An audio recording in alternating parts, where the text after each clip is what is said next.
Conselho Nacional de Justiça vai investigar a desembargadora que fez acusações contra Marielle Franco em redes sociais. O comandante do Exército diz que está preocupado com os resultados da intervenção no Rio de Janeiro. Uma idosa e uma criança de 1 ano morreram no temporal que alagou São Paulo. Quase 1.000 pessoas tiveram que sair de casa. O Ministério da Saúde decide ampliar a vacinação contra a febre amarela para todo o Brasil. Você vai ver o cronograma das campanhas nos estados. 96% das amostras de água coletadas em rios da Mata Atlântica estão impróprias para o consumo. E olha que a situação já foi pior. Os Estados Unidos e o Reino Unido investigam o roubo de dados de usuários do Facebook e a manipulação de eleições como a de Donald Trump. A rede social de Mark Zuckerberg já perdeu quase 50 bilhões de dólares. E a polícia americana encontra um suspeito de enviar pacotes, bomba e matar 2 pessoas no Texas. São estes os nossos destaques. E hoje é quarta-feira, dia 21 de março. Manja Brasil está começando. E a gente abre o Bom Dia Brasil de hoje falando da tempestade que atingiu São Paulo ontem, primeiro dia de outono, deixando um rastro de destruição.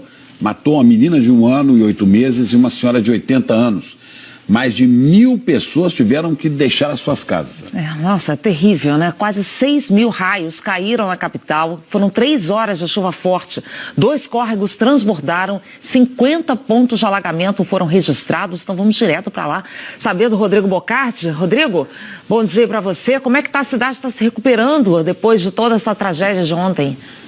Isso choveu, né? Um bom dia primeiramente para vocês, a todos. Choveu no decorrer da madrugada ainda aqui em São Paulo, mas quando o dia clareou, já não havia mais chuva, asfalto seco, e aí a água também já acabou baixando, mas temos essas histórias para contar do sofrimento, do caos ontem da cidade de São Paulo, com árvores caídas, a dificuldade enorme na ida para casa, muita gente dormiu pouco, está aqui com a gente agora, mas dormiu muito pouco, porque os trens atrasaram, muita gente nas estações, enfim, tudo muito complicado. O mais dramático, sem dúvida, essas 2 mortes. Sabina Simonato está lá perto do local onde morreu a menina de 1 ano e 8 meses. Traz mais informações para a gente. Bom dia, Sabina.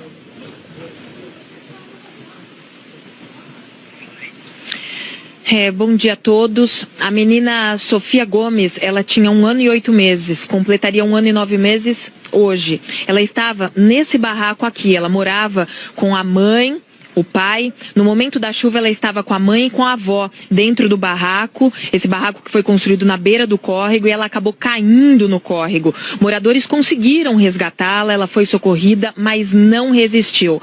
Aqui nessa região são 600 pessoas desalojadas. No bairro do Butantã, também na Zona Oeste, são mais 400 pessoas que tiveram que deixar suas casas. Na Zona Norte, uma casa desmoronou parcialmente, uma mulher de 80 anos ela morreu por causa de uma parada cardíaca. O tempo ontem fechou por volta das 4 da tarde. As nuvens carregadas chegaram acompanhadas de vento forte, muita água, trovões e raios. Carros e até ônibus ficaram no meio dos alagamentos. Alguns carros ficaram cobertos até o capô. E teve gente que se arriscou na enchente. A prefeitura contou 31 pontos de alagamentos. Os trens circularam com velocidade reduzida e as estações ficaram lotadas. 44 árvores caíram ontem na cidade, segundo a prefeitura. 62 árvores caíram. 14.071 raios também caíram na Grande São Paulo. Desses, quase 6.000 apenas na capital. Foi um dia e tanto, um caos. Rodrigo, Chico e Ana. Ok, Sabina Simonato, muito obrigado aí pelas informações. Olha, muita água realmente caiu. Isabela Camargo está aqui no estúdio, já vai logo na sequência trazer aí todos os números do que aconteceu em São Paulo. Mas olha, fazer um alerta aqui na cidade de São Paulo, a gente vem acompanhando isso e mostrando no decorrer dos últimos dias, que só de 11 obras que foram prometidas, obras importantes para combate à enchente, essas obras foram prometidas para serem entregues em fevereiro, apenas 3 foram entregues até agora. Só para constar a situação de como a cidade também não está tão preparada assim, Chico e Ana. É isso, né, Rodrigo? A gente sabe que chuva forte vem, né, tanto em São Paulo quanto nas nossas grandes cidades, e todo ano isso se repete, tragédias com 2 mortes aí em São Paulo. Realmente tem que cobrar uma preparação maior das nossas cidades. E você vê, a morte dessa menina é num casebre, a gente viu aí em péssimas condições, como há muitos em São Paulo. Então a prefeitura, que tinha como lema aí, cidade linda, onde pessoas não moram assim. Cidade Linda é onde isso não acontece. Chuva torrencial acontece em todos os lugares do mundo. Mas essas consequências tornam as cidades brasileiras muito, muito feias, Rodrigo. Vamos falar com a Isabela Camargo sobre essa chuva. Isabela, tem previsão de mais chuva para hoje em São Paulo? Tem sim, Chico. Bom dia para você, Ana. Bom dia a todos. A previsão é de mais chuva na região metropolitana, no litoral de São Paulo e sul de Minas. Pode ser que ele chove e para, com pouquíssimas aberturas de sol. E no Rio de Janeiro, atenção, porque já está chovendo em muitas áreas. E aí tem um recado muito importante. O que aconteceu ontem em São Paulo, em termos de chuva volumosa e raios, deve acontecer hoje no Rio de Janeiro, tá? A gente vai dar uma olhada nas imagens de satélite e vocês vão ver que as áreas de estabilidade estão avançando aqui para o Rio e para Minas Gerais. Elas são reforçadas por uma frente fria que está no litoral, ou seja, essa chuva de hoje, por mais que seja menos volumosa em São Paulo, ela pode provocar mais deslizamentos e alagamentos, tanto em São Paulo como no Rio de Janeiro e em Minas. Então, atenção, São Carlos, interior de São Paulo. Ontem choveu muito, em meia hora. E aí a enxurrada tomou várias ruas, mais de 100 lojas do centro comercial tiveram prejuízos, carros foram arrastados, como você está vendo aí, a prefeitura decretou estado de emergência. Em Belo Horizonte, a prefeitura também decretou estado de emergência, um dos principais acessos à capital mineira está parcialmente interditado e corre o risco de desabar. Já choveu o dobro do normal para o mês, várias ruas e avenidas estão com crateras provocadas pelas enchentes. Em Santa Catarina, você vai ver também uma tempestade de granizo atingiu a cidade de Zorteia e muitas casas foram danificadas. E para encerrar o pacote de ontem, em Valparaíso, Goiás, essa rodovia se transformou em um rio, veja só, precisou ser interditada e em outra um homem foi resgatado de dentro do carro com a ajuda de um guincho. Então agora a gente vai ver aqui no nosso mapa, todo verde significa pancadas de chuva, as mais fortes. Litoral de São Paulo, Rio de Janeiro, sul de Minas, como nós falamos, leste do Paraná. E aqui, entre o Acre e o sul de Roraima. No restante do país, pancadas de chuva mais isoladas, tempo firme hoje apenas do Rio Grande do Sul até a porção oeste e sul de Santa Catarina, norte do Espírito Santo até o interior do Nordeste. As temperaturas ficam assim. Nós teremos 32 graus lá em Macapá, 26 em São Paulo, 28 em Brasília e 35 graus no Rio de Janeiro. Chico e Ana, como a atmosfera vai estar bem quente hoje aí, né, no Rio de Janeiro, por isso que pode acontecer tudo que aconteceu ontem em São Paulo. É, calor com chuva forte, então, previsão para hoje no Rio, né, Isabela? E parece que para amanhã também tem previsão de temporal por aqui. Exatamente, Ana, recado muito importante. Rio de Janeiro e sul de Minas continuam, tá? Com chuva forte e volumosa amanhã. Vai ter uma área de baixa pressão no litoral e quando essa área aparece aqui no mapa, gente, é sinônimo de bagunça mesmo, tá? Então todo o estado do Rio e parte de Minas, então amplia não só o sul, mas o interior, também com chuva forte, muitos raios e ventania. E aí no final de semana, Chico e Ana, é que essa chuvarada deve dar uma trégua. Ok, Isabela, olha, obrigada, viu? E o Rio de Janeiro, que já sofre com tantos problemas, né? Com criminalidade, tudo isso que a gente tem vivido aqui, ainda vai encarar a chuva. E há pouco tempo, né? Teve um temporal forte no Rio também, que deixou muitos estragos. Vamos acompanhar como é que vai ser hoje ao longo do dia. Até amanhã, viu, Isabela? Até amanhã. E falando no Rio, as Forças Armadas fazem agora de manhã uma inspeção na sede do Batalhão de Operações Especiais, o BOP. Essa é mais uma etapa da intervenção federal que começou há pouco mais de um mês. Ontem, o comando da intervenção anunciou que as tropas vão deixar a Vila Kennedy, comunidade que fica na zona oeste do Rio. Vamos direto saber ao vivo todas as informações com o Guilherme Peixoto. Oi, Guilherme, bom dia. Oi, Ana, oi, Chico, bom dia para vocês, um bom dia a todos. Essa inspeção no BOP, o Batalhão de Operações Especiais, está programada para começar por volta de 8h40, 8h45 da manhã. Essa vai ser a segunda sede da PM aqui no Rio de Janeiro, vistoriada pelas Forças de Segurança Federais. E o objetivo dessa vistoria, segundo o próprio comando da operação, é verificar exatamente quais são as condições de trabalho dos policiais aqui no Rio de Janeiro. Como vocês já disseram, o comando da Intervenção Federal anunciou ontem que vai deixar a Vila Kennedy na zona oeste do Rio de Janeiro, depois de 25 dias de ocupação pelas Forças Armadas. A ideia agora é replicar a experiência e enfrentar a violência em outras comunidades. Aos poucos, o comando do patrulhamento na região vai ficar a cargo apenas da Polícia Militar. E para isso, o Exército espera recuperar a capacidade do batalhão responsável pela área.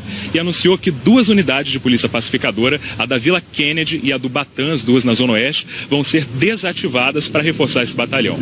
3 bilhões de reais são necessários, segundo o comando da intervenção, para recuperar a capacidade de agir, a capacidade de trabalho das polícias aqui no Rio de Janeiro. R$1 bilhão devem vir do governo federal e devem ser usados, de acordo ainda com o comando dessa operação, para fazer novos investimentos e também para pagar dívidas com fornecedores. Mas ainda estariam faltando R$2 bilhões. Bom, mas os salários, a gente lembra, atrasados dos policiais militares e também as gratificações são de responsabilidade do governo do estado. Agora, os problemas encontrados pela equipe da intervenção federal aqui no Rio de Janeiro vem preocupando o comandante do Exército, o general Eduardo Vilas Boas. Vamos ver o que ele disse. Eu estou otimista e preocupado, confesso que muito preocupado, né, pela incerteza de que nós vamos realmente atingir todos os objetivos. Mas a nossa determinação é, ao sair, deixar como legado uma mudança nas estruturas. Nós temos que considerar que o Rio de Janeiro tem mais de 800 comunidades, né? Então, nessa fase inicial, vamos procurar ter uma atuação mais extensiva possível, de forma que nós consigamos melhorar o que é chave, que é a percepção de segurança por parte da população. E a intervenção aqui no Rio de Janeiro recebeu um reforço importante. A gente tem imagens para te mostrar. 2 empresas fabricantes de armas brasileiras doaram ao Exército 100 fuzis e 100 mil cartuchos de munição. O armamento é todo novo e esse material agora vai ser repassado pelo interventor às Secretarias de Segurança Pública e também à Secretaria de Administração Penitenciária do Rio de Janeiro. Ainda falando de intervenção, as forças de segurança estão fazendo uma grande operação agora de manhã com pelo menos 1.400 militares nas principais rodovias de acesso ao Rio e também à região metropolitana, inclusive a principal via expressa do Rio, a Avenida Brasil. Chico e Ana. Vimos aí as imagens ao vivo, então. Obrigada, viu, Guilherme? Até mais. E a polícia do Rio de Janeiro também investiga a morte de um suplente de vereador em Magé, na região metropolitana. Paulo Henrique Dourado Teixeira, conhecido como Paulinho P9, teve o carro metralhado. Paulo Henrique levou tiros na cabeça e morreu na hora. Uma das linhas de investigação é de crime político. Paulo Teixeira se candidatou a vereador em 2016 pelo PTB e recebeu 536 votos. Entre as bandeiras da vereadora Marielle Franco estava a preocupação com os moradores das áreas conflagradas pelo crime. São regiões em que os serviços do Estado não chegam, onde os direitos mais básicos não são respeitados e são áreas enormes. Olha, na região metropolitana do Rio, mais de 500 bairros e favelas são dominados pelo tráfico ou pelas milícias. Só na capital são 290 áreas. Pelo menos 1 em cada 5 moradores da cidade do Rio vive nessa situação. Isso dá, olha, 1.300.000 pessoas. Para piorar, muitas regiões ainda são disputadas por grupos rivais, o que significa guerra, tiroteio toda hora. Bairros vizinhos são dominados por facções inimigas. E essa guerra envolvendo traficantes e milicianos ergue muros visíveis e muros invisíveis que afetam o dia a dia dos moradores dessas áreas. É o caso, por exemplo, dessa região aqui que a gente vai destacar. A favela Jacari e o Complexo da Pedreira são dominados pela mesma facção. Já o Complexo do Chapadão, bem ao lado, está nas mãos de um grupo rival. E aqui, olha, a linha do metrô no meio virou uma fronteira intransponível para a população. E quantos casos a gente não noticia de mortes realmente, né? De pessoas que às vezes vão visitar a família em outra comunidade e dali não voltam. E passam as fronteiras. Chico Buarque de Holanda tem uma música chamada Estação Derradeira, em que ele fala de fronteiras e munição pesada, e cada ribanceira é uma nação. O problema é que nessas nações que existem dentro da nossa cidade, não há lei, não há Constituição, não há direito de ir e vir, embora as pessoas paguem impostos, as pessoas teimem em ser cidadãos. É isso que se espera. Quando veio aqui a Procuradora-Geral da República, Raquel Dodge, ela é fiscal da lei, ela é fiscal da Constituição, a Procuradoria-Geral da República, o Ministério Público. E assim toda a justiça do país já está de olho nessa situação. Nós não podemos conviver com cidade onde cada ribanceira é uma nação e onde não há lei, não. Falar em lei, olha, o Conselho Nacional de Justiça abriu investigação contra a desembargadora Marília Castro Neves, aquela que difamou a vereadora Marielle Franco, depois de morta, e ofendeu um deputado e uma professora. Vamos falar em Brasília, uma professora, inclusive portadora de síndrome de Down, né, Juliana? Com preconceito tudo, manifestações que foram publicadas por essa desembargadora, sentenças, né, entre aspas, na internet. Oi, Chico, bom dia. Ana, bom dia a todos. Olha, a desembargadora escreveu numa rede social que Marielle estava engajada com bandidos. O ministro João Otávio de Noronha cobrou explicações da desembargadora Marília Castro Neves e determinou providências. Outras manifestações da desembargadora também provocaram reações. O pedido foi do PSOL e da Associação Brasileira de Juristas para a Democracia. O CNJ determinou também a abertura de pedido de providências e vai dar um prazo para que a desembargadora se manifeste sobre as críticas à professora Débora Seabra. Em uma rede social no fim de semana, Marília Castro Neves questionou a capacidade de Débora por ser portadora de síndrome de Down. A Federação das Associações de Síndrome de Down entrou com uma representação no Conselho Nacional de Justiça. O PSOL entrou com uma outra representação no CNJ contra a desembargadora por ela ter sugerido em 2015 o fuzilamento do deputado federal Jean Willis. A mensagem dizia: eu particularmente sou a favor de um paredão profilático para determinados entes. O Jean Willis, por exemplo, embora não valha a bala que o mate. O Tribunal de Justiça do Rio de Janeiro não quis se manifestar e nós não conseguimos contato com a desembargadora Marília Castro Neves. Ana, Chico. Ok, vamos seguir acompanhando os desdobramentos desse caso aí, né, Juliana? E sabe o que pode acontecer de pior com ela? Ser aposentada e receber definitivamente um salário integral todo mês. É a punição que é prevista, né? Agora, essas manifestações aí na internet acabam criando também um clima de polarização, né? São mentiras, agressões que acabam sendo replicadas em redes sociais. Vamos falar sobre isso com o Alexandre Garcia. Alexandre, bom dia. Isso tudo gerando um clima de hostilidade. Pois é, estimula a hostilidade, né? O caso do deputado, que repassou a mensagem sem conferir a origem e a veracidade, é bem típico. E o pior é que é muito comum.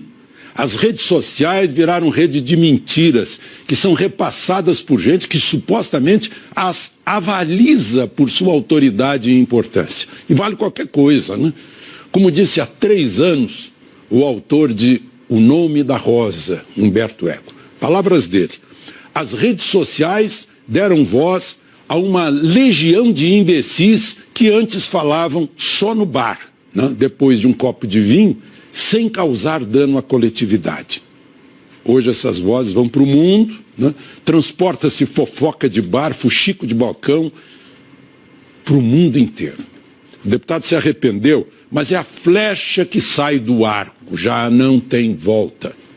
As intervenções da desembargadora também encontram eco na frase da presidente do Supremo, ministra Carmen Lúcia, há pouco mais de um mês. Palavras dela: o cidadão brasileiro está cansado de todos nós. A desembargadora, com essas postagens, contribui para esse cansaço. Esses episódios fazem lembrar que as redes sociais são mesmo uma nova manifestação da democracia, uma nova praça cívica, um novo palanque que dá iguais oportunidades tanto para o anônimo seguidor das redes quanto para uma juíza ou para um deputado, né? Assim como projeta conversa de bar depois de um copo. Pode ser a distribuição de bons conselhos, de conhecimento, de informação, mas também pode ser a trincheira do anonimato dos que ofendem, difamam, caluniam, enxovalham e mentes escondidos atrás de seus celulares e computadores. É onde a natureza humana se mostra, para o bem ou para o mal. E por trás de tudo isso, a solução que encontramos é a tal da educação. Cada um saber onde falar, o que fazer, o que escrever. Vamos para o intervalo. Daqui a pouco, Chico Pinheiro, Ana Paula Araújo, todos nós de volta para falar da morte de 4 bebês num hospital em Minas Gerais. Há uma investigação porque eles estavam internados na mesma UTI. Nos Estados Unidos é o roubo de dados de usuários do Facebook. Está sendo investigado. A gente traz também mais consequências da chuva de ontem aqui em São Paulo. Estamos monitorando tudo para você nesta manhã de quarta-feira. Com outras notícias da capital paulista também. Já agora, 8h01. Saúde passou a recomendar a vacina contra a febre amarela para todo o Brasil. A expectativa é de imunizar, mais de 77 milhões de pessoas até abril do ano que vem. A ampliação vai ser gradual, começando aqui, por Bahia, Rio de Janeiro e São Paulo. Então, estados que passam a recomendar a vacina para todos os municípios. Nesses 3 estados aqui, lembrando, a dose continua sendo fracionada. Aí, em julho deste ano, Rio Grande do Sul, Paraná e Santa Catarina vão ter a vacinação com a dose padrão, a dose inteira. Em janeiro de 2019, então, a vez dos estados do Nordeste, aqui ficam de fora a Bahia, né, que já vai ter entrado antes no cronograma, e o Maranhão, que já tem a recomendação da vacina para todo o estado. De julho do ano passado até março desse ano, o Ministério da Saúde já confirmou 920 casos e 300 mortes por febre amarela no país. Obrigado, Ana. Aqui em São Paulo, a Prefeitura prometeu reabrir no próximo dia 30 os 27 parques municipais que estão fechados por causa da preocupação com a febre amarela. Todas as unidades básicas de saúde estão aplicando a vacina e metade da população já foi imunizada. Vamos voltar a falar do temporal que castigou São Paulo. A gente vai ver a situação ao vivo no bairro do Butantã, Zona Oeste, onde centenas de pessoas estão desabrigadas, com a Nanda Apple. Na Vila Nova Alba, Rodrigo. Agora nós estamos do outro lado do córrego, na comunidade, bem do ladinho dele, onde o pessoal constrói as casas em cima, por absoluta falta de onde morar. Você vê que a água passa por baixo, as pessoas por cima dessas pontezinhas improvisadas de tábua que colocaram aqui ontem, e eu vou passar mais adiante. A água passou toda aqui por baixo, porque o córrego subiu até a altura do meu peito. Isso aqui, onde eu estou em cima, era um barraco até ontem. A água devastou tudo e entrou nos outros barracos que estão em volta. Opa, tá dizendo que senão eu afundo, então deixa eu vir mais para cá. Todos os barracos em volta, você vê que não ficou mais nada. Não ficaram os móveis, as roupas, caiu tudo aqui para baixo e foi indo com a correnteza do córrego para outros pontos aqui dessa comunidade. Havia pessoas na hora, conseguiram se salvar, mas é uma situação terrível. Havia inclusive aqui uma nenezinha de 1 ano e que felizmente não aconteceu nada. A mãe dela, o pai, eles se salvaram, mas o que eles tinham se foi. Pessoal precisando de ajuda aí. Obrigado, Ananda Apple. 8h07, Glória. Rodrigo, falando ainda do temporal, né, o balanço que a gente teve do Corpo de Bombeiros foi de 62 quedas de árvores. Então a gente até separou um mapinha aqui para vocês, mostrando alguns dos locais onde ainda tinha quedas de árvores agora pela manhã, né? Foram 52 pontos de alagamento, segundo o Centro de Gerenciamento de Emergência. Então, alguns dos locais, na Eusébio Matoso, ali perto da ponte, esse local foi liberado, na Rua Bela Sintra, na Rua Benigno, na Zona Norte da capital, na João Paulo I e na Rua Joinville também, e em Moema, alguns dos locais sendo liberados ao longo da manhã. Ok, obrigado, viu? 5 pessoas foram presas agora de manhã no Rio, numa operação contra uma quadrilha que rouba petróleo de dutos da Petrobras. O Pedro Figueiredo acompanha tudo ao vivo. Pedro, bom dia. E há entre os presos policiais militares. É isso, Ana. Bom dia para você. Bom dia a todos. 2 dos 5 presos são policiais militares. Hernani Monte de Lima e José da Silva de Lima são apontados pelos promotores como chefes dessa quadrilha. Por esse motivo, os promotores estão nesse momento fazendo buscas no batalhão da Polícia Militar de Olaria, aqui na Zona Norte do Rio, onde esses PMs trabalham. Essa operação é do Grupo de Combate ao Crime Organizado e da Coordenadoria de Segurança e Inteligência do Ministério Público Estadual do Rio. A investigação descobriu que os criminosos alugaram um terreno em Barbacena, em Minas Gerais, para roubar petróleo que passava por um duto na região. 3 integrantes da quadrilha são ex-funcionários da Petrobras. O petróleo roubado era vendido para refinarias clandestinas. Chico e Ana. Pois é, Pedro, a gente vê aí, né? Tantos militares, tantos policiais militares morrendo nessa guerra da criminalidade do Rio e muitos policiais sérios que não devem, não podem conviver com companheiros de farda que acabam presos por por crimes, por banditismo. É isso que não pode haver na cidade. Mas vamos agora para a notícia internacional. Morreu na madrugada de hoje um homem suspeito de estar por trás das explosões em série que atinge o estado do Texas desde o começo desse mês. O suspeito se explodiu dentro de um carro quando a polícia se aproximava numa rodovia no norte do Texas. Um policial teve ferimentos leves. Os investigadores disseram que o suspeito tinha 24 anos, era branco, mas não revelaram a idade dele. A polícia descobriu que ele estava num hotel perto da capital, Austin. A identidade dele não foi revelada. Em menos de 20 dias, 2 pessoas morreram e 4 ficaram feridas em 5 explosões no Texas. Em Brasília, mais um ministro negou um pedido para rever a prisão de condenados depois de julgados os recursos na segunda instância. Vamos saber mais com a Juliana. Juliana, essa decisão reforça a posição da presidente do STF, que vem repetindo que não vê a razão para reabrir essa discussão. Ana Paula, inclusive esse recurso foi apresentado na semana passada e pretendia que o condenado só começasse a cumprir pena depois de uma decisão do Supremo Tribunal Federal. Foi negado pelo ministro Edson Fachin, que seguiu a decisão do Supremo a favor da prisão depois da segunda instância, tomada em 2016. Edson Fachin considerou que o pedido feito no recurso já vai ser analisado quando o plenário do Supremo julgar o mérito das ações que foram questionadas. Em 2016, o Supremo julgou a medida cautelar dessas ações. Fachin também rejeitou o pedido para que levasse o recurso a julgamento diretamente no plenário, sem a necessidade da inclusão do processo na pauta por iniciativa da presidente do Supremo, a ministra Carmen Lúcia. Fachin afirmou que mesmo que os chamados embargos não precisem ser incluídos na pauta oficial, a data de julgamento depende de decisão da presidente. O recurso foi apresentado em 2 ações sem vinculação a algum caso específico. Ontem, a ministra Carmen Lúcia reafirmou que a prisão, depois da condenação em segunda instância, é um dos instrumentos para combater a corrupção e que a matéria já foi decidida em 2016. O PSDB fez o lançamento da pré-candidatura do governador de São Paulo, Geraldo Alckmin, à presidência da República. No discurso em Brasília, Alckmin disse que o desafio do país é crescer com inclusão social. Ao destacar a importância da segurança pública, Alckmin citou números da redução de crimes em São Paulo e defendeu investimentos federais na área. O governo federal tem o dever de enfrentar essa questão. Ela não é de um estado. Ela é de todo o país e muito envolvido na questão das fronteiras, do tráfico de armas, do tráfico de drogas e também de lavagem de dinheiro. Não é uma tarefa fácil. O Brasil tem 17 mil quilômetros de fronteira seca, com o país dos maiores produtores de droga do mundo, mas com tecnologia,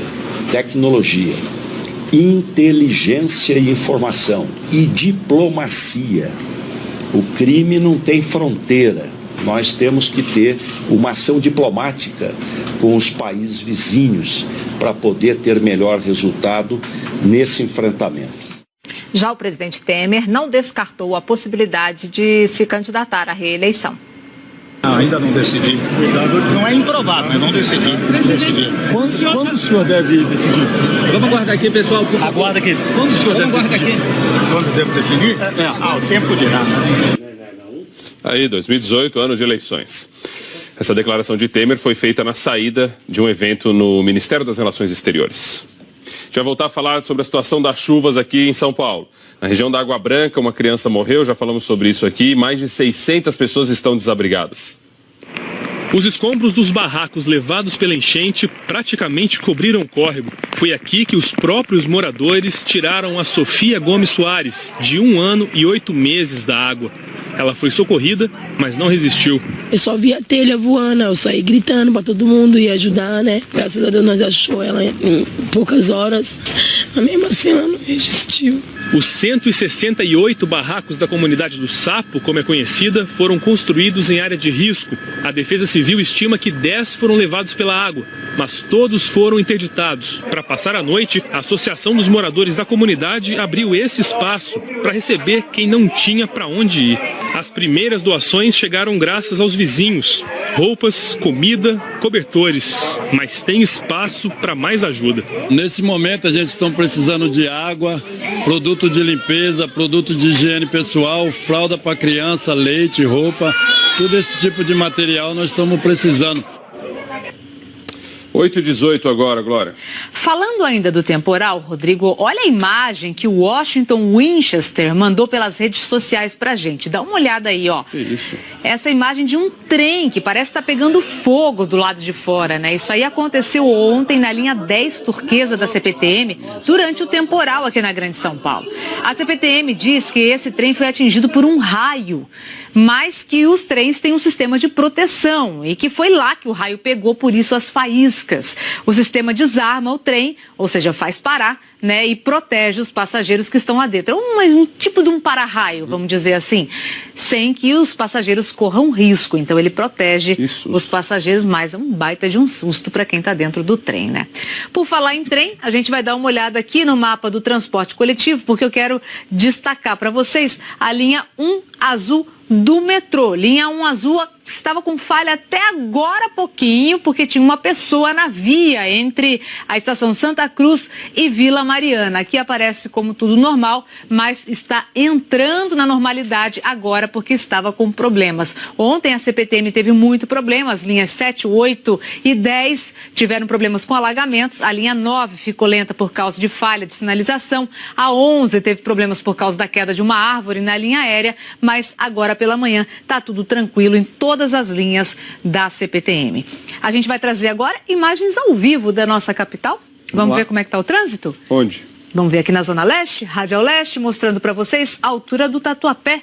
Liberou bem, né? Mais cedo estava tudo travado ali na Radial, agora está tudo tranquilo. Então, mostrando para vocês, vamos para a Zona Sul aqui, Estrada do Boi-Mirim, mostrando como é que está o trânsito, então, no sentido da Marginal do Rio Pinheiros.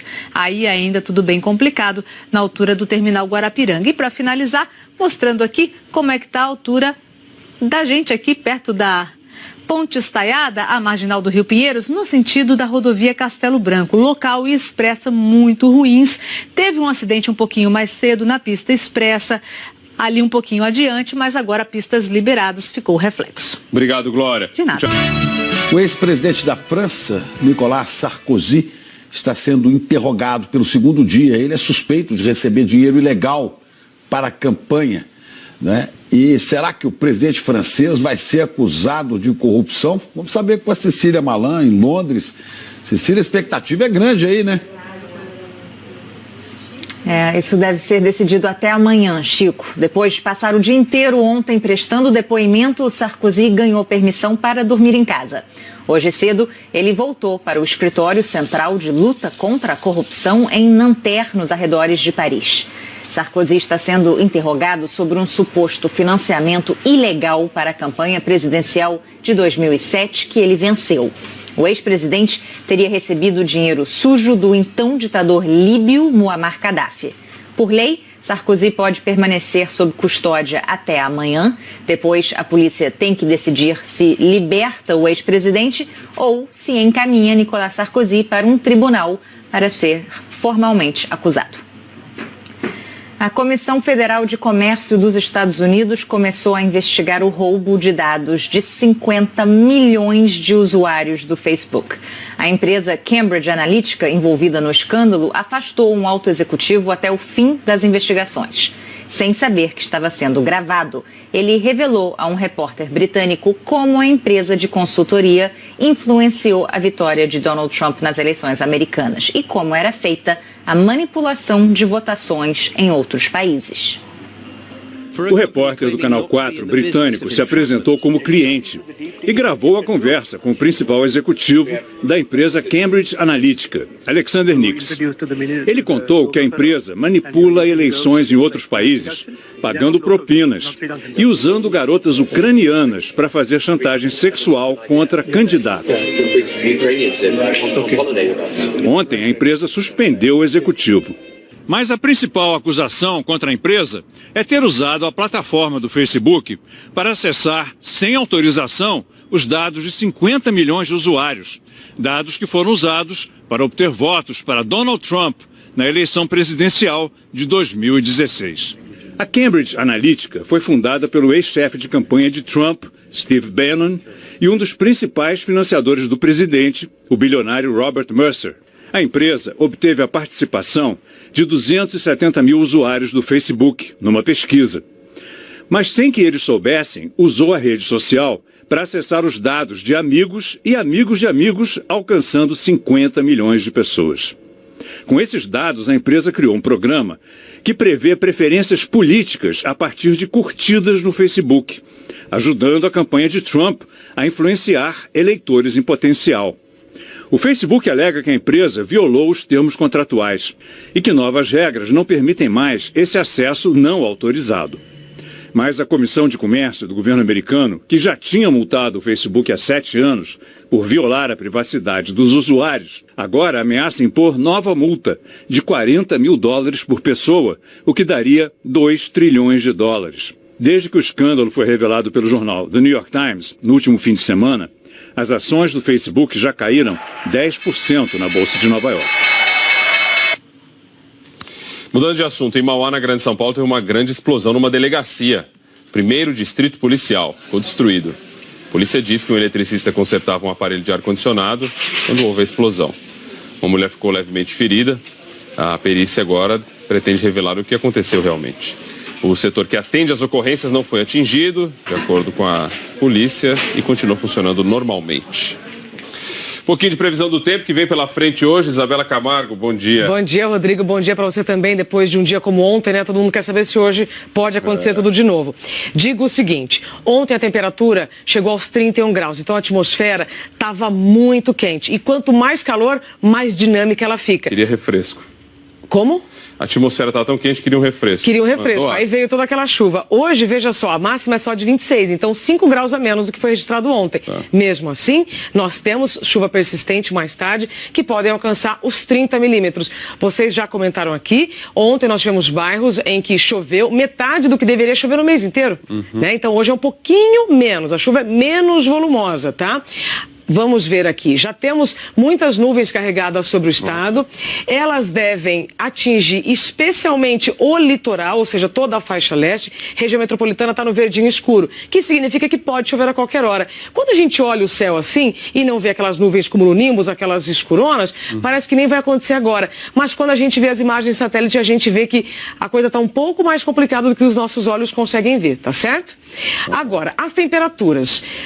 26 graus para São Paulo, mas no interior elas estão mais quentes, por isso que aí nós temos pancadas de chuva mais isoladas, mais fortes, mas elas chegam com violência, elas chegam bem fortes, então tá? Não deixa de ser um dia aí com muita atenção, né? Muita instabilidade. Para quem já quer se programar aí nos próximos dias, a partir de sexta-feira, então as temperaturas voltam a subir e aí as pancadas de chuva menos volumosas e só no fim do dia. Valeu, Isa. Obrigado. Bom dia para você. Estamos de volta e olha essa informação. 96% da água dos rios, córregos e lagos da região da Mata Atlântica estão impróprias para o consumo. É o que revela um relatório da Fundação SOS Mata Atlântica. Rodrigo tem os detalhes disso. Rodrigo, resultado péssimo, mas já foi pior, inclusive. Olha só, Ana, no ano passado 97,5% dessa água estavam impróprias para o consumo. Essa melhora, mesmo pequena, é importante ter uma relação com a mobilização de pessoas que vivem na beira dos rios. Quem vai mostrar melhor pra gente é a repórter Verusca Donato. Tente enxergar a água no meio de tanto lixo. Difícil, mas aqui tem um rio. Barrento, sujo, pneu e plástico boiam na água. É o retrato da maioria dos rios, córregos e lagoas da Mata Atlântica. Revelado por um levantamento feito em 102 municípios de 17 estados, feito pela Fundação SOS Mata Atlântica. 96% das amostras coletadas na pesquisa foram consideradas impróprias para o consumo. Um dos rios analisados é o Capibaribe, em Pernambuco. As casas foram construídas na margem e também dentro da água. Ainda no Nordeste, outro rio, o Maranguapinho, foi classificado como ruim. Não é difícil saber o motivo, com pneus e plásticos poluindo as águas. Em Salto, interior de São Paulo, a espuma que cobre o rio Tietê tem alta concentração de metais pesados e bactérias. O mesmo rio que também corta a capital paulista tem trechos com muito lixo. O documento também mostra que a qualidade da água dos rios já foi muito pior.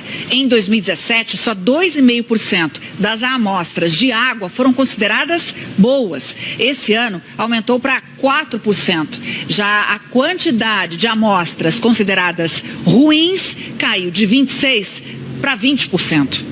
Nenhum rio foi considerado ótimo desde que o estudo começou a ser feito em 2014. Esse relatório que a sociedade traz para o Brasil e para o Fórum Mundial da Água é como se os rios fossem um espelho de todas as políticas públicas que o Brasil tem. Se o rio está poluído, contaminado, fétido, com lixo, é porque há uma falência dessas políticas públicas. O relatório traz boas surpresas. Quem diria que esse córrego tranquilo, limpo, fica no meio de um bairro na capital paulista.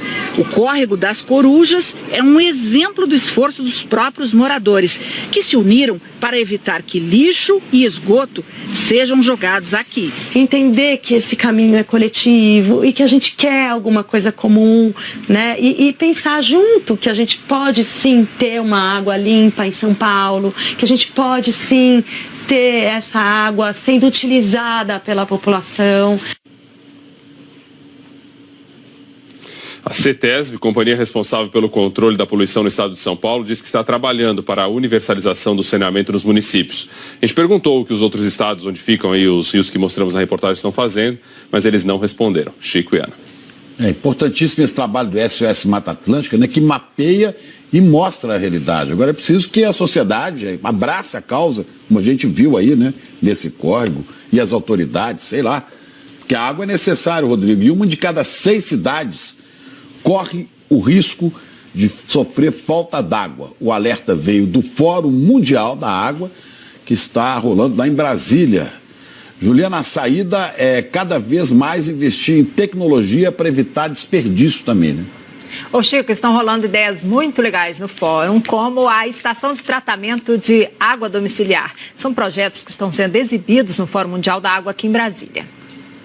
O encontro trouxe propostas para a reutilização da água, com grandes estruturas para as cidades e também tecnologias simples, criativas e relativamente baratas para serem aplicadas nas casas e pequenas propriedades rurais.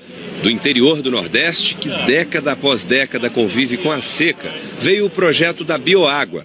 A água que sai do chuveiro, da pia e do tanque vai para um filtro biológico, feito com areia, madeira e brita, e depois serve para irrigar as plantações. As pessoas mesmo participam da construção desse processo. Então, por esse motivo, ele é de baixo custo e de fácil reaplicação, de fácil transferência para outros lugares.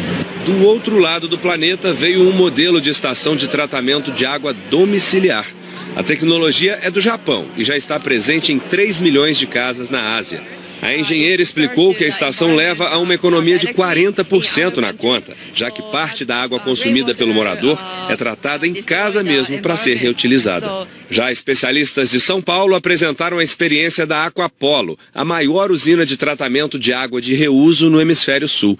Com filtros e reatores de grande capacidade, ela transforma a água do esgoto em água potável. Todo esse volume que é tratado lá no Aquapolo é liberado, a água potável é liberada para a população.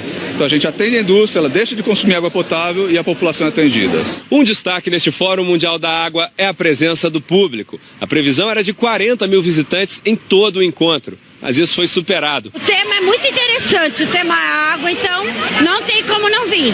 Nesta quarta-feira tem o desafio do Hackathon, uma maratona para desenvolver softwares tecnológicos para a melhoria dos recursos hídricos. E também vai ter o Desafio Água, entre startups e empreendedores de todo o Brasil, que vão apresentar ideias sustentáveis para especialistas e investidores.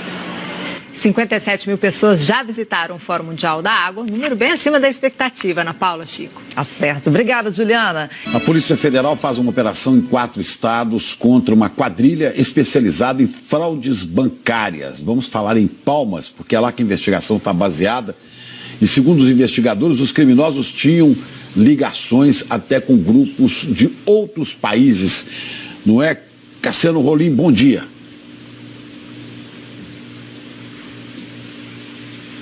Pois é, Chico, isso mesmo. Bom dia para você, bom dia a todos. Os suspeitos contavam com a ajuda de outros criminosos cibernéticos do leste europeu. Foram expedidos 43 mandados, 8 deles de prisão nos estados do Tocantins, Goiás, São Paulo e Pernambuco. Até agora, 6 pessoas foram presas. A investigação revela que os suspeitos invadiam o computador das vítimas e burlavam o sistema de segurança de bancos. Depois, os hackers faziam pagamentos, transferências e compras pela internet. Só nos últimos 9 meses, a quadrilha movimentou 10 milhões de reais.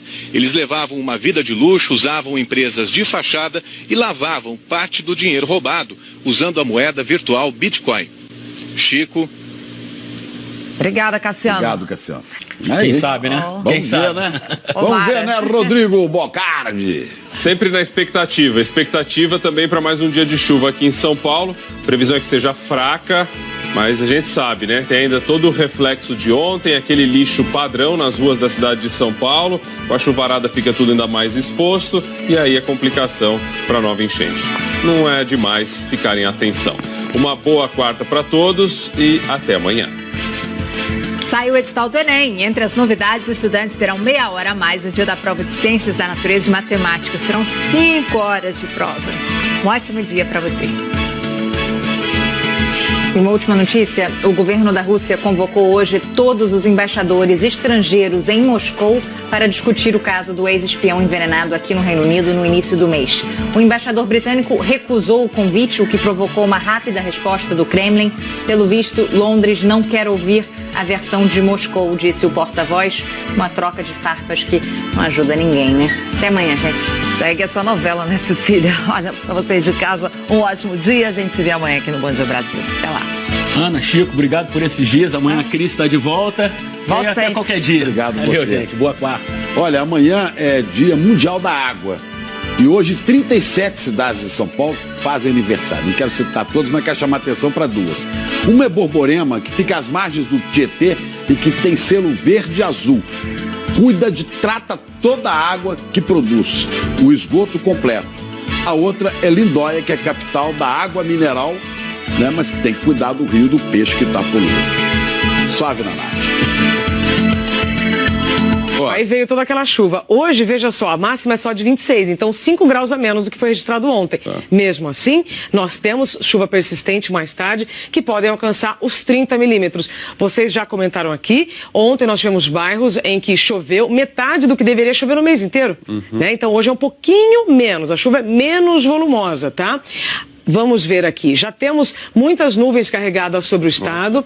Elas devem atingir especialmente o litoral, ou seja, toda a faixa leste. Região metropolitana está no verdinho escuro, que significa que pode chover a qualquer hora. Quando a gente olha o céu assim e não vê aquelas nuvens cumulonimbus, aquelas escuronas, parece que nem vai acontecer agora. Mas quando a gente vê as imagens de satélite, a gente vê que a coisa está um pouco mais complicada do que os nossos olhos conseguem ver, tá certo? Agora, as temperaturas. 26 graus para São Paulo, mas no interior elas estão mais quentes, por isso que aí nós temos pancadas de chuva mais isoladas, mais fortes, mas elas chegam com violência, elas chegam bem fortes, então tá? Não deixa de ser um dia aí com muita atenção, né? Muita instabilidade. Para quem já quer se programar aí nos próximos dias, a partir de sexta-feira, então as temperaturas voltam a subir e aí as pancadas de chuva menos volumosas e só no fim do dia. Valeu, Isa. Obrigado. Bom dia para você. Estamos de volta e olha essa informação. 96% da água dos rios, córregos e lagos da região da Mata Atlântica estão impróprias para o consumo. É o que revela um relatório da Fundação SOS Mata Atlântica. Rodrigo tem os detalhes disso. Rodrigo, resultado péssimo, mas já foi pior, inclusive. Olha só, Ana, no ano passado 97,5% dessa água estavam impróprias para o consumo. Essa melhora, mesmo pequena, é importante ter uma relação com a mobilização de pessoas que vivem na beira dos rios. Quem vai mostrar melhor pra gente é a repórter Verusca Donato. Tente enxergar a água no meio de tanto lixo. Difícil, mas aqui tem um rio. Barrento, sujo, pneu e plástico boiam na água. É o retrato da maioria dos rios, córregos e lagoas da Mata Atlântica. revelado por um levantamento feito em 102 municípios de 17 estados, feito pela Fundação SOS Mata Atlântica. 96% das amostras coletadas na pesquisa foram consideradas impróprias para o consumo. Um dos rios analisados é o Capibaribe, em Pernambuco. As casas foram construídas na margem e também dentro da água. Ainda no Nordeste, outro rio, o Maranguapinho, foi classificado como ruim. Não é difícil saber o motivo, com pneus e plásticos poluindo as águas. Em Salto, interior de São Paulo, a espuma que cobre o rio Tietê tem alta concentração de metais pesados e bactérias. O mesmo rio que também corta a capital paulista tem trechos com muito lixo. Zé Pedro, a gente vê aí, né? Tantos militares, tantos policiais militares morrendo nessa guerra da criminalidade do Rio e muitos policiais sérios que não devem, não podem conviver com companheiros de farda que acabam presos por atos, por crimes, por banditismo. É isso que não pode haver na cidade. Mas vamos agora para a notícia internacional. Morreu na madrugada de hoje um homem suspeito de estar por trás das explosões em série que atinge o estado do Texas desde o começo desse mês. O suspeito se explodiu dentro de um carro quando a polícia se aproximava numa rodovia no norte do Texas. Um policial teve ferimentos leves. Os investigadores disseram que o suspeito tinha 24 anos, era branco, mas não revelaram a idade dele. A polícia descobriu que ele estava num hotel perto da capital, Austin. A identidade dele não foi revelada. Em menos de 20 dias, 2 pessoas morreram e 4 ficaram feridas em 5 explosões no Texas. Em Brasília, mais um ministro negou um pedido para rever a prisão de condenados depois de julgados os recursos na segunda instância. Vamos saber mais com a Juliana. Juliana, essa decisão reforça a posição da presidente do STF, que vem repetindo que não vê a razão para reabrir essa discussão. Ana Paula, inclusive esse recurso foi apresentado na semana passada e pretendia que o condenado só começasse a cumprir pena depois de uma decisão do Supremo Tribunal Federal. Foi negado pelo ministro Edson Fachin, que seguiu a decisão do Supremo a favor da prisão depois da segunda instância, tomada em 2016. Edson Fachin considerou que o pedido feito no recurso já vai ser analisado quando o plenário do Supremo julgar o mérito das ações que foram questionadas. Em 2016, o Supremo julgou a medida cautelar dessas ações.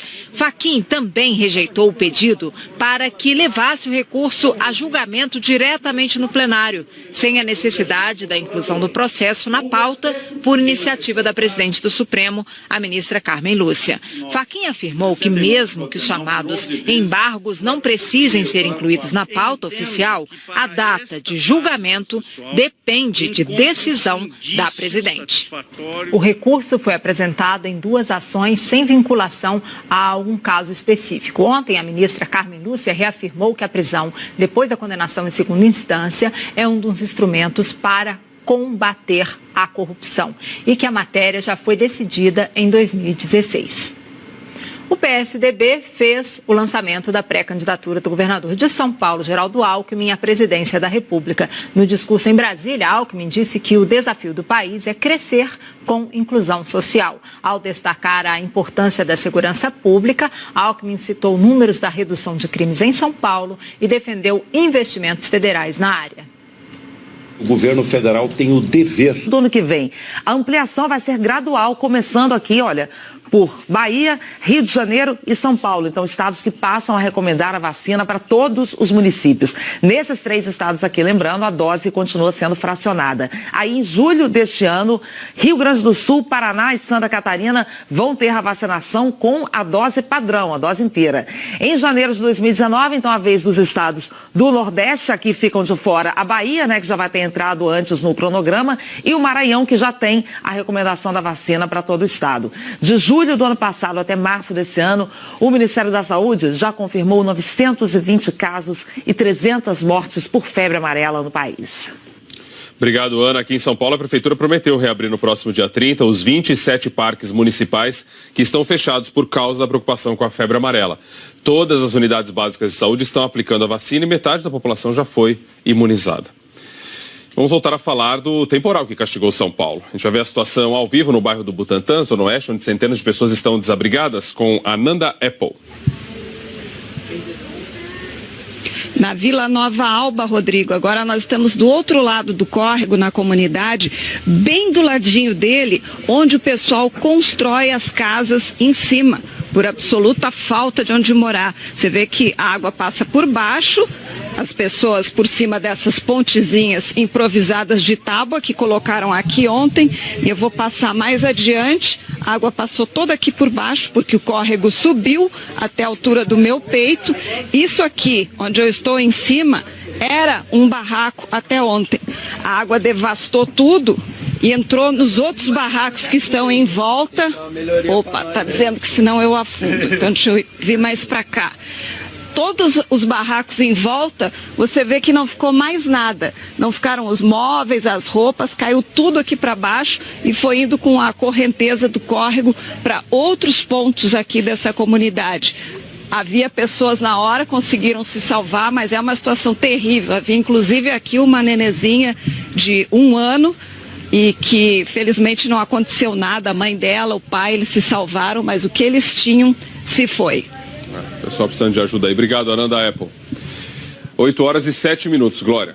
Rodrigo, falando ainda do temporal, né, o balanço que a gente teve do Corpo de Bombeiros foi de 62 quedas de árvores. Então a gente até separou um mapinha aqui para vocês, mostrando alguns dos locais onde ainda tinha quedas de árvores agora pela manhã, né? Foram 52 pontos de alagamento, segundo o Centro de Gerenciamento de Emergência.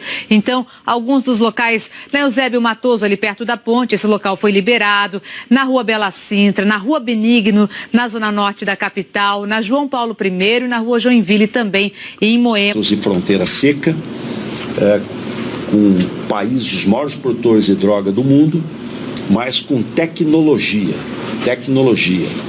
inteligência e informação e diplomacia.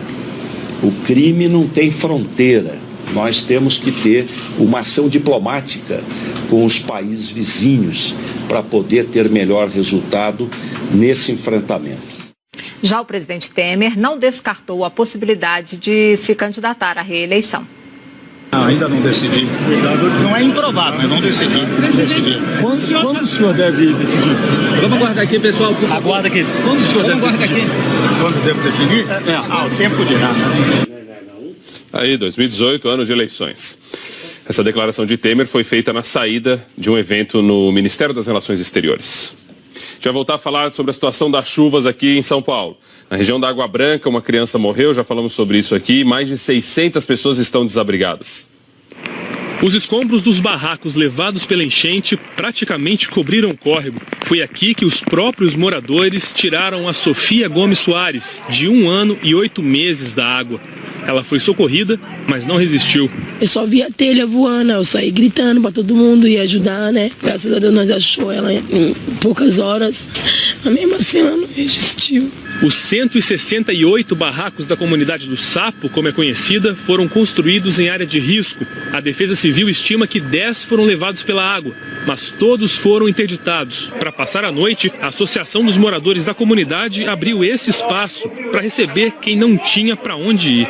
As primeiras doações chegaram graças aos vizinhos.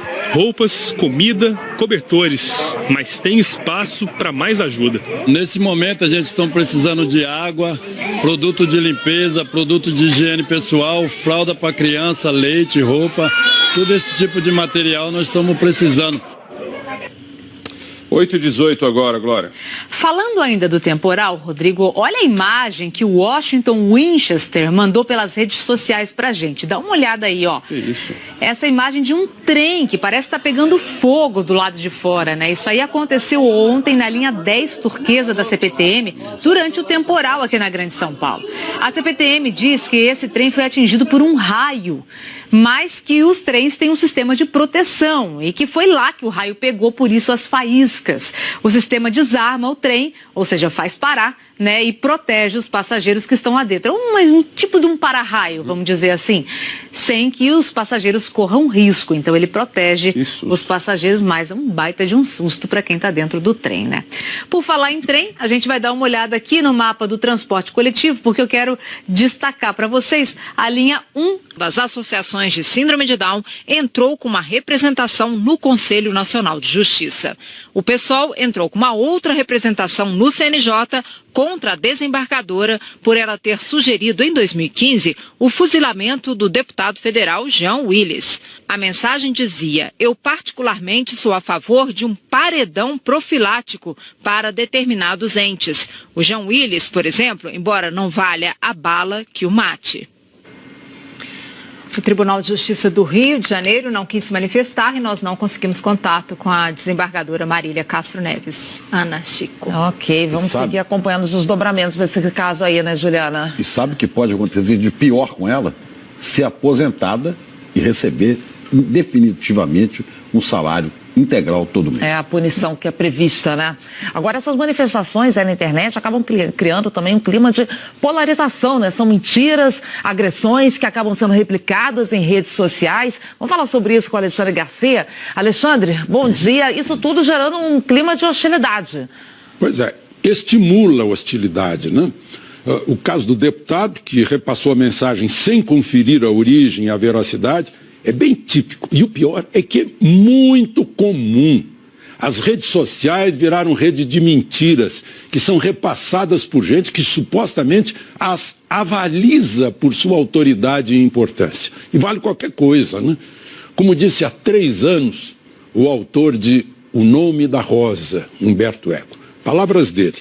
As redes sociais deram voz a uma legião de imbecis que antes falavam só no bar, né, depois de um copo de vinho, sem causar dano à coletividade. Hoje essas vozes vão para o mundo, né, transporta-se fofoca de bar, fuxico de balcão, para o mundo inteiro. O deputado se arrependeu, mas é a flecha que sai do arco, já não tem volta. As intervenções da desembargadora também encontram eco na frase da presidente do Supremo, ministra Carmen Lúcia, há pouco mais de um mês. Palavras dela: o cidadão brasileiro está cansado de todos nós. A desembargadora, com essas postagens, contribui para esse cansaço. Esses episódios fazem lembrar que as redes sociais são mesmo uma nova manifestação da democracia, uma nova praça cívica, um novo palanque que dá iguais oportunidades tanto para o anônimo seguidor das redes quanto para uma juíza ou para um deputado, né? Assim como projeta conversa de bar depois de um copo. Pode ser a distribuição de bons conselhos, de conhecimento, de informação, mas também pode ser a trincheira do anonimato dos que... Nos últimos dias, que só de 11 obras que foram prometidas, obras importantes para combate à enchente, essas obras foram prometidas para serem entregues em fevereiro, apenas 3 foram entregues até agora. Só para constar a situação de como a cidade também não está tão preparada assim, Chico e Ana. É isso, né, Rodrigo? A gente sabe que chuva forte vem, né, tanto em São Paulo quanto nas nossas grandes cidades, e todo ano isso se repete, tragédias com 2 mortes aí em São Paulo. Realmente tem que cobrar uma preparação maior das nossas cidades. E você vê, a morte dessa menina é num casebre, a gente viu aí em péssimas condições, como há muitos em São Paulo. Então a prefeitura, que tinha como lema aí, cidade linda, onde pessoas não moram assim. Cidade linda é onde isso não acontece. Chuva torrencial acontece em todos os lugares do mundo. Mas essas consequências tornam as cidades brasileiras muito, muito feias, Rodrigo. Vamos falar com a Isabela Camargo sobre essa chuva. Isabela, tem previsão de mais chuva para hoje em São Paulo? Tem sim, Chico. Bom dia para você, Ana. Bom dia a todos. A previsão é de mais chuva na região metropolitana, no litoral de São Paulo e sul de Minas. Pode ser que ele chove e para, com pouquíssimas aberturas de sol. E no Rio de Janeiro, atenção, porque já está chovendo em muitas áreas. E aí tem um recado muito importante. O que aconteceu ontem em São Paulo, em termos de chuva volumosa e raios, deve acontecer hoje no Rio de Janeiro, tá? A gente vai dar uma olhada nas imagens de satélite e vocês vão ver que as áreas de estabilidade estão avançando aqui para para o Rio e para Minas Gerais. Elas são reforçadas por uma frente fria que está no litoral, ou seja, essa chuva de hoje, por mais que seja menos volumosa em São Paulo, ela pode provocar mais deslizamentos e alagamentos, tanto em São Paulo como no Rio de Janeiro e em Minas. Então, atenção, São Carlos, interior de São Paulo. Ontem choveu muito, em meia hora. E aí a enxurrada tomou várias ruas, mais de 100 lojas do centro comercial tiveram prejuízos, carros foram arrastados, como você está vendo aí, a prefeitura decretou estado de emergência. Em Belo Horizonte, a prefeitura também decretou estado de emergência, um dos principais acessos à capital mineira está parcialmente interditado e corre o risco de desabar. Já choveu o dobro do normal para o mês, várias ruas e avenidas estão com crateras provocadas pelas enchentes. Em Santa Catarina, você vai ver também uma tempestade de granizo atingiu a cidade de Zorteia e muitas casas foram danificadas. E para encerrar o pacote de ontem, em Valparaíso, Goiás, essa rodovia se transformou em um rio, veja só, precisou ser interditada e em outra um homem foi resgatado de dentro do carro com a ajuda de um guincho. Então agora a gente vai ver aqui no nosso mapa, todo verde significa pancadas de chuva, as mais fortes. Litoral de São Paulo, Rio de Janeiro, sul de Minas, como nós falamos, leste do Paraná. E aqui, entre o Acre e o sul de Roraima. No restante do país, pancadas de chuva mais isoladas, tempo firme hoje apenas do Rio Grande do Sul. Agora 8 horas e 1 minuto. Saúde passou a recomendar a vacina contra a febre amarela para todo o Brasil. A expectativa é de imunizar, mais de 77 milhões de pessoas até abril do ano que vem. A ampliação vai ser gradual, começando aqui, por Bahia, Rio de Janeiro e São Paulo. Então, estados que passam a recomendar a vacina para todos os municípios. Nesses 3 estados aqui, lembrando, a dose continua sendo fracionada. Aí, em julho deste ano, Rio Grande do Sul, Paraná e Santa Catarina vão ter a vacinação com a dose padrão, a dose inteira. Em janeiro de 2019, então, a vez dos estados do Nordeste, aqui ficam de fora a Bahia, que já vai ter entrado antes no cronograma, e o Maranhão, que já tem a recomendação da vacina para todo o estado. De julho do ano passado até março desse ano, o Ministério da Saúde já confirmou 920 casos e 300 mortes por febre amarela no país.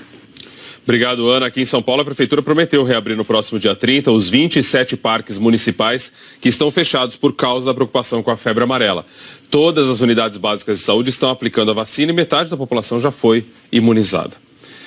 Vamos voltar a falar do temporal que castigou São Paulo. A gente vai ver a situação ao vivo no bairro do Butantã, Zona Oeste, onde centenas de pessoas estão desabrigadas, com a Nanda Apple.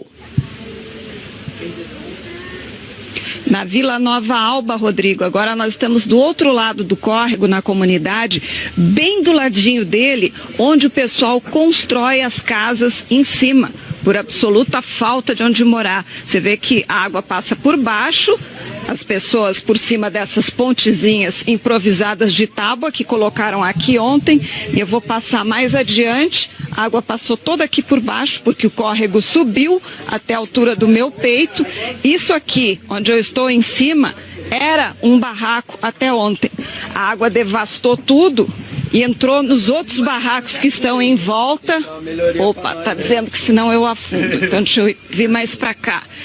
Todos os barracos em volta, você vê que não ficou mais nada. Não ficaram os móveis, as roupas, caiu tudo aqui para baixo e foi indo com a correnteza do córrego para outros pontos aqui dessa comunidade. Havia pessoas na hora, conseguiram se salvar, mas é uma situação terrível. Havia inclusive aqui uma nenezinha de 1 ano e que felizmente não aconteceu nada. A mãe dela, o pai, eles se salvaram, mas o que eles tinham se foi. Pessoal precisando de ajuda aí. Obrigado, Ananda Apple. 8 horas e 7 minutos, Glória. Rodrigo, falando ainda do temporal, o balanço que a gente teve do Corpo de Bombeiros foi de 62 quedas de árvores. Então a gente até separou um mapinha aqui para vocês, mostrando alguns dos locais onde ainda tinha quedas de árvores agora pela manhã, Foram 52 pontos de alagamento, segundo o Centro de 2007, que ele venceu. O ex-presidente teria recebido dinheiro sujo do então ditador líbio Muammar Gaddafi. Por lei, Sarkozy pode permanecer sob custódia até amanhã. Depois, a polícia tem que decidir se liberta o ex-presidente ou se encaminha Nicolas Sarkozy para um tribunal para ser formalmente acusado. A Comissão Federal de Comércio dos Estados Unidos começou a investigar o roubo de dados de 50 milhões de usuários do Facebook. A empresa Cambridge Analytica, envolvida no escândalo, afastou um alto executivo até o fim das investigações. Sem saber que estava sendo gravado, ele revelou a um repórter britânico como a empresa de consultoria influenciou a vitória de Donald Trump nas eleições americanas e como era feita a manipulação de votações em outros países. O repórter do Canal 4 britânico se apresentou como cliente e gravou a conversa com o principal executivo da empresa Cambridge Analytica, Alexander Nix. Ele contou que a empresa manipula eleições em outros países, pagando propinas e usando garotas ucranianas para fazer chantagem sexual contra candidatos. Ontem, a empresa suspendeu o executivo. Mas a principal acusação contra a empresa é ter usado a plataforma do Facebook para acessar, sem autorização, os dados de 50 milhões de usuários. Dados que foram usados para obter votos para Donald Trump na eleição presidencial de 2016. A Cambridge Analytica foi fundada pelo ex-chefe de campanha de Trump, Steve Bannon, e um dos principais financiadores do presidente, o bilionário Robert Mercer. A empresa obteve a participação de 270 mil usuários do Facebook numa pesquisa. Mas sem que eles soubessem, usou a rede social para acessar os dados de amigos e amigos de amigos, alcançando 50 milhões de pessoas. Com esses dados, a empresa criou um programa que prevê preferências políticas a partir de curtidas no Facebook, ajudando a campanha de Trump a influenciar eleitores em potencial. O Facebook alega que a empresa violou os termos contratuais e que novas regras não permitem mais esse acesso não autorizado. Mas a Comissão de Comércio do governo americano, que já tinha multado o Facebook há 7 anos por violar a privacidade dos usuários, agora ameaça impor nova multa de $40 mil por pessoa, o que daria 2 trilhões de dólares. Desde que o escândalo foi revelado pelo jornal The New York Times, no último fim de semana, as ações do Facebook já caíram 10% na Bolsa de Nova York. Mudando de assunto, em Mauá, na Grande São Paulo, teve uma grande explosão numa delegacia. Primeiro distrito policial ficou destruído. Salário integral todo mês. É a punição que é prevista, né? Agora, essas manifestações aí na internet acabam criando também um clima de polarização, né? São mentiras, agressões que acabam sendo replicadas em redes sociais. Vamos falar sobre isso com o Alexandre Garcia. Alexandre, bom dia. Isso tudo gerando um clima de hostilidade. Pois é, estimula a hostilidade, né? O caso do deputado, que repassou a mensagem sem conferir a origem e a veracidade, é bem típico. E o pior é que é muito comum. As redes sociais viraram rede de mentiras que são repassadas por gente que supostamente as avaliza por sua autoridade e importância. E vale qualquer coisa, né? Como disse há 3 anos o autor de O Nome da Rosa, Humberto Eco. Palavras dele. As redes sociais deram voz a uma legião de imbecis que antes falavam só no bar, né? Depois de um copo de vinho, sem causar dano à coletividade. Hoje essas vozes vão para o mundo, né? Transporta-se fofoca de bar, fuxico de balcão, para o mundo inteiro. O deputado se arrependeu, mas é a flecha que sai do arco, já não tem volta. As intervenções da desembargadora também encontram eco na frase da presidente do Supremo, ministra Carmen Lúcia, há pouco mais de um mês. Palavras dela. O cidadão brasileiro está cansado de todos nós. A desembargadora, com essas postagens, contribui para esse cansaço. Esses episódios fazem lembrar que as redes sociais são mesmo uma nova manifestação da democracia, uma nova praça cívica, um novo palanque que dá iguais oportunidades tanto para o anônimo seguidor das redes quanto para uma juíza ou para um deputado, né? Assim como projeta conversa de bar depois de um copo. Pode ser a distribuição de bons conselhos, de conhecimento, de informação, mas também pode ser a trincheira do anonimato dos que ofendem, difamam, caluniam, enxovalham e mentes escondidos atrás de seus celulares e computadores. É onde a natureza humana se mostra. para o bem ou para o mal. E por trás de tudo isso, a solução que encontramos é a tal da educação. Cada um saber onde falar, o que fazer, o que escrever. Vamos para o intervalo. Daqui a pouco, Chico Pinheiro, Ana Paula Araújo, todos nós de volta para falar da morte de 4 bebês num hospital em Minas Gerais. Há uma investigação porque eles estavam internados na mesma UTI. Nos Estados Unidos, é o roubo de dados de usuários do Facebook que está sendo investigado. A gente traz também mais consequências da chuva de ontem aqui em São Paulo. Estamos monitorando para o mundo inteiro. O deputado se arrependeu, mas é a flecha que sai do arco, já não tem volta. As intervenções da desembargadora também encontram eco na frase da presidente do Supremo, ministra Carmen Lúcia, há pouco mais de um mês. Palavras dela: o cidadão brasileiro está cansado de todos nós. A desembargadora, com essas postagens, contribui para esse cansaço. Esses episódios fazem lembrar que as redes sociais são mesmo uma nova manifestação da democracia, uma nova praça cívica, um novo palanque que dá iguais oportunidades tanto para o anônimo seguidor das redes quanto para uma juíza ou para um deputado, né? Assim como projeta conversa de bar depois de um copo. Pode ser a distribuição de bons conselhos, de conhecimento, de informação, mas também pode ser a trincheira do anonimato dos que ofendem, difamam, caluniam, enxovalham e mentes escondidos atrás de seus celulares e computadores. É onde a natureza humana se mostra, para o bem ou para o mal.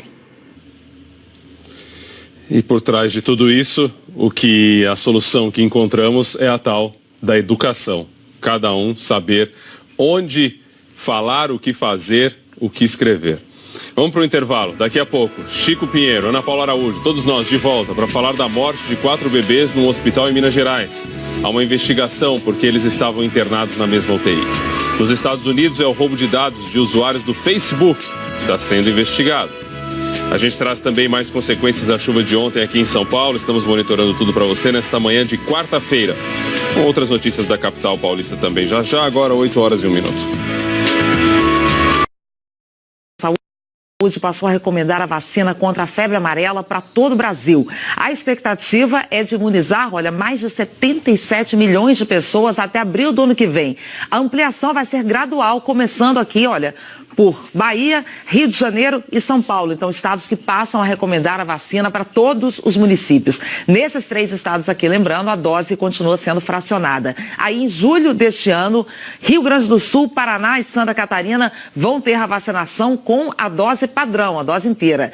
Em janeiro de 2019, então, a vez dos estados do Nordeste, aqui ficam de fora a Bahia, que já vai ter entrado antes no cronograma, e o Maranhão, que já tem a recomendação da vacina para todo o estado. De julho do ano passado até março desse ano, o Ministério da Saúde já confirmou 920 casos e 300 mortes por febre amarela no país.